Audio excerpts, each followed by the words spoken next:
Metallica, the best metal band ever. There are unequivocally. But Johnny C's story on how he got them there is what makes it interesting. Welcome to the podcast, Appetite for Distortion, episode number 505. 505 would be a good segue if it was the area code of some place in New Jersey, but it's not, Mr. Randy Dominguez.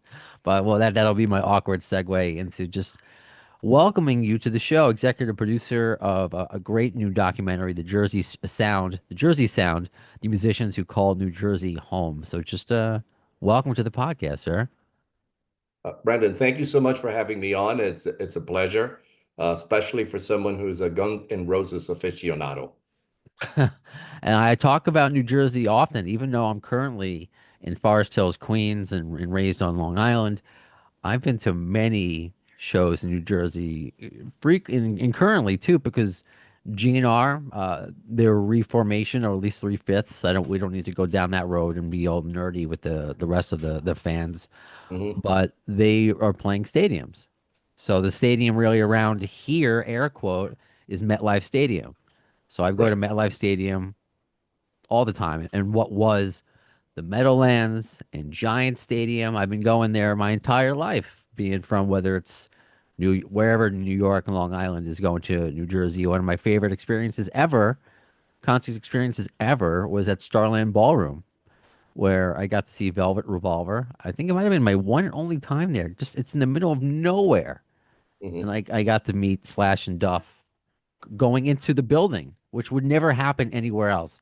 It would not happen in New York. By the way, do you see him right? Do you see my little guy right here? Hi, little guy. See Harrison, can you say Randy? Can you say New Jersey? New Jersey. Oh, his diaper is falling off. We may want to handle that. We don't want to see that on camera, Randy. No, I don't think so. We're about rock and roll, but I don't know. That's a little too rock and roll for me. You know, So I just watched this documentary, and I encourage people to do so. It's for free right now on Tubi, which I often talk about Tubi because I'm a horror fan, and their horror collection is incredible. But their section is getting there, and the Jersey Sound is. So before we get really into the doc in Jersey, I want to know about you. How did you? We talked a little bit on off the air about it, but I'm interested to find out how you got involved in this project, other than being from Jersey, right? well, it's interesting. I'll give you the very short summary of me. I was born in Cuba. I came to Mm. the US in 59. I grew up on the west side of Manhattan for most of the time, got married, and moved to New Jersey. Okay, that's sort of the quick short. I was in finance for 55 years. I retired. I happen to like cigars, comma, Cuban cigars. And there is a local bar that actually has a grandfather cigar bar. In there in 2019, I met the gentleman, his name is Fulvio Cesare, who was creating this project. He eventually was the director. And during the course of the next 6 months, say 8 months, as he started to begin to interview someone here and someone there, I realized that I started to build a passion for it. I happen to love music. I Since moving into New Jersey in '89, I became much more aware of what the music scene was in New Jersey. And yeah, for instance, my movie does a number of things. It tries to entertain. It has a story, and it gives you it tries to be educational. One of the facts that I'd learned early on is there are more musicians per capita in New Jersey than in any other state.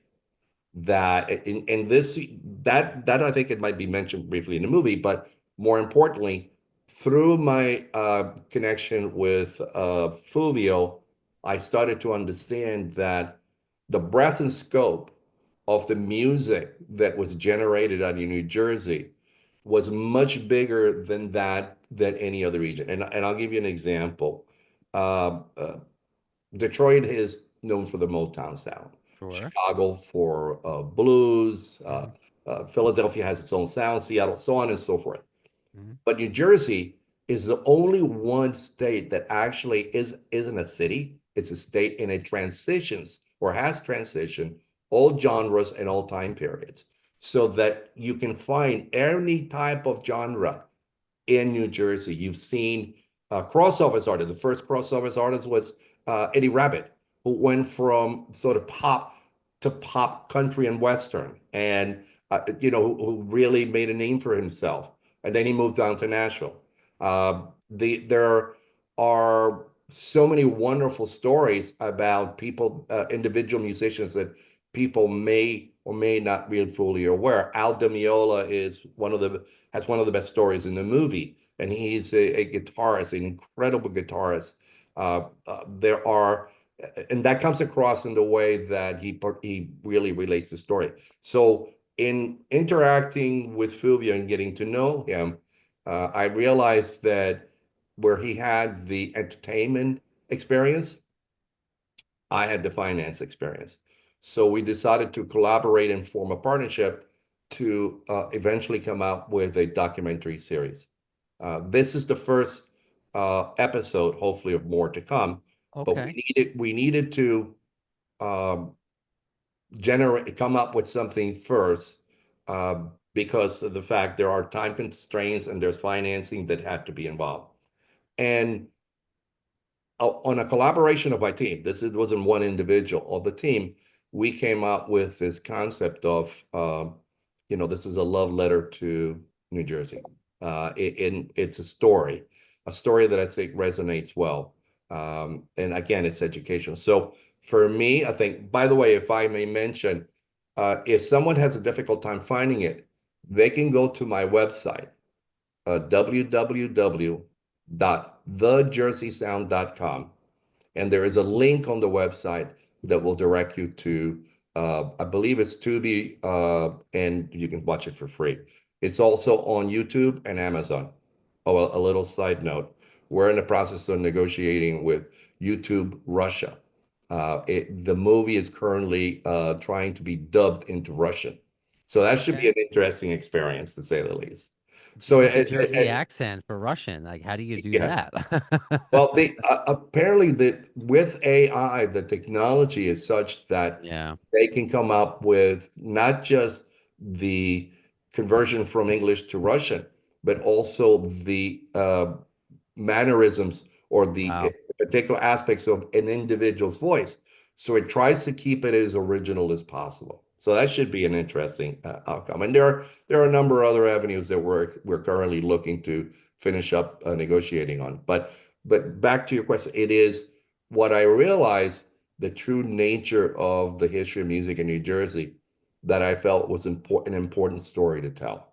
And off the offset, on the movie, as you saw, there's also almost kind of like a whimsical tone to it, and kind Sure. of a playful tone that kind of starts to give you a little bit of perspective that, you have Philadelphia, you have New York, but New Jersey isn't a city. Now, we know Hoboken because of Frank Sinatra. We know Mhm. Ashbury Park because of Bruce and Bon Mhm. Jovi.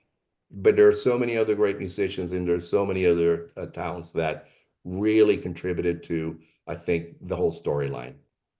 And I appreciate it because, I have being a podcast, it's not like I just have listeners local in the metro area, but everywhere. But I want people to understand that just from the get-go, I appreciated it because you set the tone just right there because the narration is like Jersey is talking.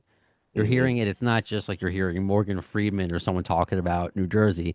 You hear a New Jersey talk, and it made me laugh right away that it starts with, no spoilers, traffic, because that's my experience, being a New Yorker and going to Jersey for whatever reason, friends, concerts, whatever, is the traffic. And I have to admit, I am a typical self-centered New Yorker in that way that New York matters. Jersey's kind of like the little brother, I it's that's my unfortunate New York attitude. I have no problem with, and it's just funny again being like a New York Giants fan, but they play in Jersey. All these things, so I love the whole aspect of it, and that it's more than, of course, Frank. It's more than, of course, Bruce, but things I forget bands that I forget that have been such a heavy involvement with Jersey, and it's silly me because a few of them have been guests on this show. That being Skid Row, Snake, and Rachel, who make appearances in the podcast. So that must have been fun. Do you when these interviews happen, like with its Snake or Rachel or Bumblefoot, or are you how involved are you, or do you set up the interviews? How involved are you with getting who to speak to and Well, it was how my to tell the team, story? Fulvio being in the lead with some of the other members who were able to connection. We have a great relationship with the great Steve Brown from Trickster, Sure. and who him and Mark Mulch is my music supervisor, who's licensed all the music for the movie. He's also a musician in his own right down in Nashville, and he's got his own musical theme. And between both of them, they helped us to really connect to quite a number of the musicians. We've had other people. One of the things that would happen during the course of the interview or towards the end of the interviewee would be so excited by the potential of this movie that they would say, "Oh, you got to talk to this guy, or you got to talk to this gal," and that really opened up a door for us. The other aspect, and I have to be very honest about this. Uh, this happened during COVID. So you had a lot of the musicians that just really weren't out there playing Mm, scripts for the obvious reasons. And it allowed them to have time. We made a point of when we spoke to the musicians for a potential interview to ensure that we had protocols that we would maintain, mask, a distance, we would respect their privacy, we wouldn't be intrusive in any way, and we would give them the opportunity to interview wherever they would want to. In some cases, it took place at home. That represented certain logistic issues because if you're outside, you have the potential for traffic noise, which could impede the interview itself. But for the most part, Fulvio was able to get venues like down in the Jersey Shore, Ashbury Park, that would allow for Stone Pony and a number of those other places. Great managements. They were so helpful in allowing us to be part of their history because now we are interviewing great musicians in there that it really gave us, it gave the actually gave us the opportunity to give the audience a cross section of the different places and if you think about in times where musicians played and a little bit of insight into who they were. I noticed that it's I guess it makes sense. A lot of this was filmed during COVID, and but you didn't feel it. You definitely didn't feel it because you were at a lot of different places, a lot of different venues. I love those shots where it would just be the guests and just all these empty seats. I love those shots. But I mean, if you're interviewing, somebody, from Trickster or Skid Row, they're usually at their home studio, surrounded by records and stuff. So that always is going to look cool. And it's not always about what I liked about it. And of course, being on this podcast, we're going to focus on the rock portion. This covers a lot of different genres of music. I want people to know that. But when in Rome, you got to talk rock and roll. So the bands that are not from the area but had a big impact, and I usually don't think of Metallica that way, but wow, they really were like Jersey born. When they were still Well, trying to get played. part of it is because we interviewed Johnny C. In fact, unfortunately, that was the last interview that Johnny C did before he passed away. And he was an incredible influence in getting Metallica out there. I believe two of the members who are related have origins in New Jersey. And so but the connection, the whole premise was if there was some connection to New Jersey for these musicians, right? Whatever level the musicians were, that mattered. This was a double connection. Johnny C, who's from New Jersey, and then I said a couple of the members who had a relationship to New Jersey directly, made it easier for us to transition. Metallica, the best metal band ever. They are unequivocally. but Johnny C's story on how he got them there is what makes it interesting. Yeah, that's what makes it, in a compelling documentary is how that happened. And being quote unquote from the area, I just didn't realize it, and just to find that out had that happened. So what's Mhm. something that surprised me? What's something that surprised you making this doc? Um, I've always enjoyed his music, and it ended up that we made Southside the sort of focus in a way. He was the beginning, the middle, and the end. Mm, He was an incredibly gracious individual, really very forthcoming in his history, his association with New Jersey, and association with a number of musicians. Through the movie, you'll learn how the number of musicians that actually played with him or started with him and eventually went on to form their own band. He was incredibly supportive. And in fact, if you hear interviews by Bruce, Bon Jovi, and a number of other really great musicians, they're always going to make reference to Southside because Southside, in essence, was sort of the foundation, that sort of rock based on soul music that really kind of elevated this. And he he could have he could have reached certain heights. He was just very sort of a very comfortable in his own skin. He did not need to move forward beyond where he's at. Unfortunately, he recently retired. I think he right. retired at the end of last year uh, for a number of reasons. But the fact that you have the Bruces and the Bon Jovis of the world always make reference to him really gave me an insight into how powerful certain musicians were from New Jersey that didn't necessarily look for the limelight, but were there for the music.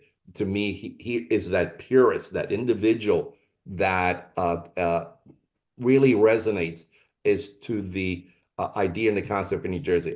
One of the interviews that we have, and I'll be brief. Steve Brown, during one of his interviews, they had gone out to LA for to record for the band, and when he came back and during your interview, he said, "I learned that in LA, the entertainers and the musicians are what can you do for me?" He came back, was playing some gigs in New Jersey, and he said, in New Jersey, it's so completely different. The musicians there are, let me see what I can do for you. As an example, he could be playing one club in wherever town in New Jersey. And in that same town, there could be another club where another band is playing. As soon as they finished their gig, they would run over to the other band to support them and to give feedback. So there is that collaborative effort, that brotherhood that you get out of the musicians in New Jersey. And I think my movie really portrays that. It gives you that sense that I think makes the New Jersey musicians and music stand out a little bit different than other places. It was good to see Southside Johnny in your format, because you're right that he had just retired, and it was kind of just seeing him out again, in so to speak. And yeah, he's somebody that never really sought the limelight, and somebody who, just being in radio, I know. I don't think I would have known him other than just working in radio. Not that his stuff was played on the radio, Mm. but just that his shows were always a part of our promotions wherever I was. And even when I was up in Poughkeepsie, and he just, that whole tri-state area, he's a love letter to him in a lot of ways. I know it's to Jersey, but it's a love letter to Southside Johnny for sure. Is there anybody that, because I know I was happy to hear you said at the beginning that this is kind of like the first installment. Is there anybody that you tried to get that perhaps you couldn't get this time around that you want to get next time?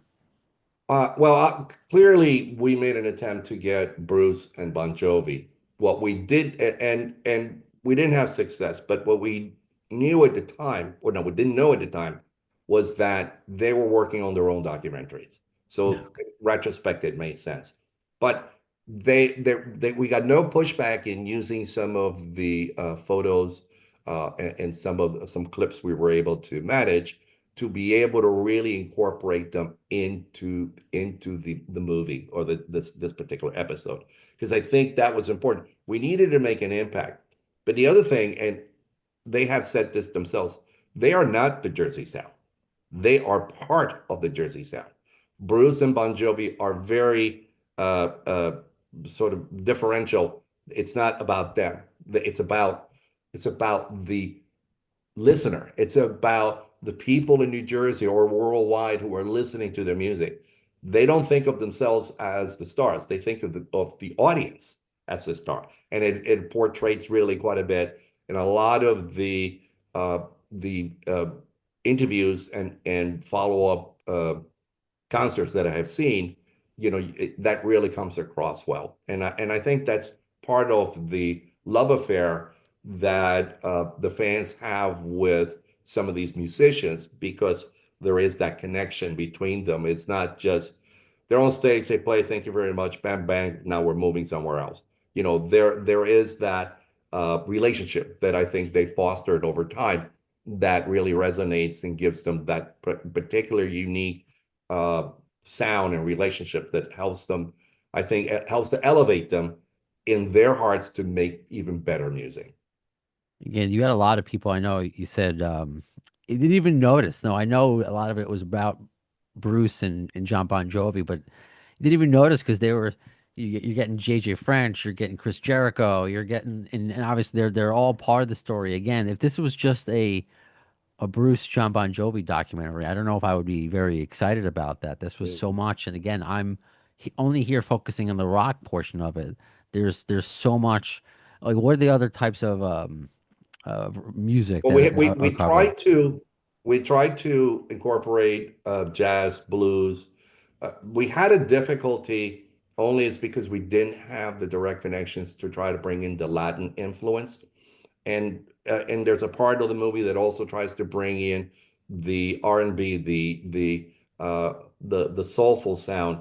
We have a nice, a really a great young musician in the R&B world.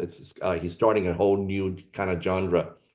His name is Unicorn 151, and he has really elevated the R&B music to in hip hop, really more, not R&B but hip hop, to kind of bring it up to a new level. It's more interactive, it's more dancing, it's more about crowds working together to really create an ambiance that makes it a party.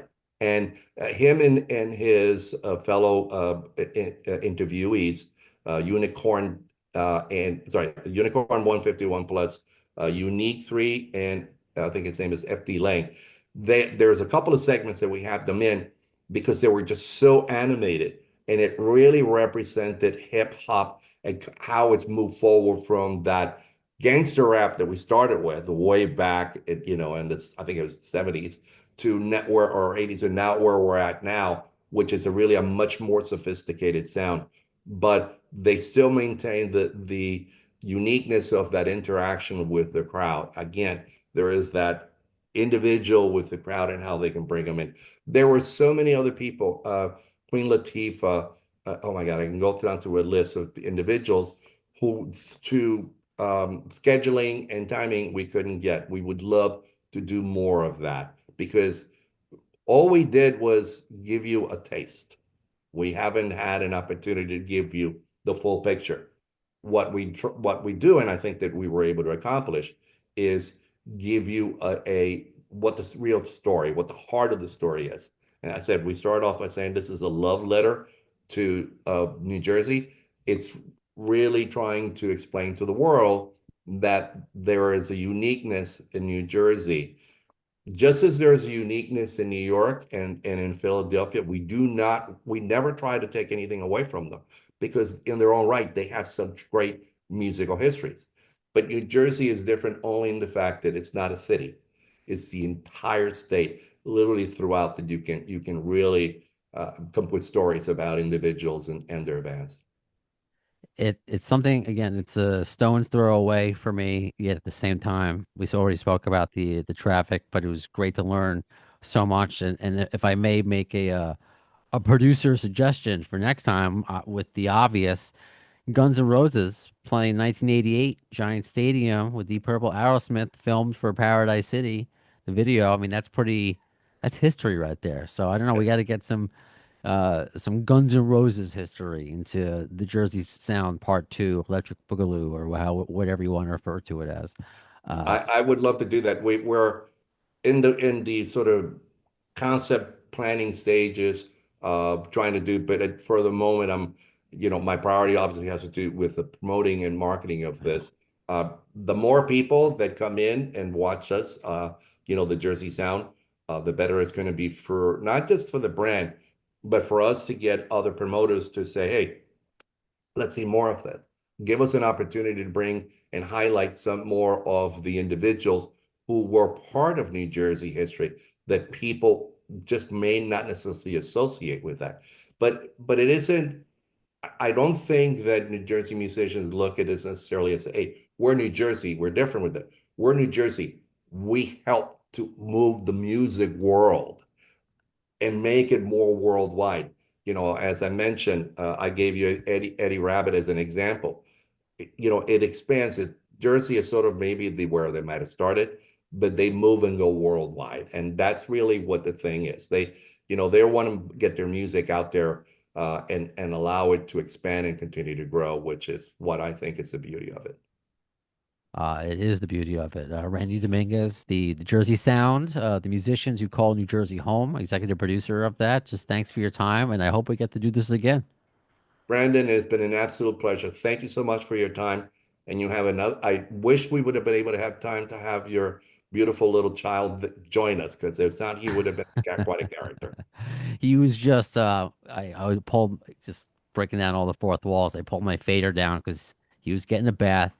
He gets out of the bath. I hear him screaming just this now.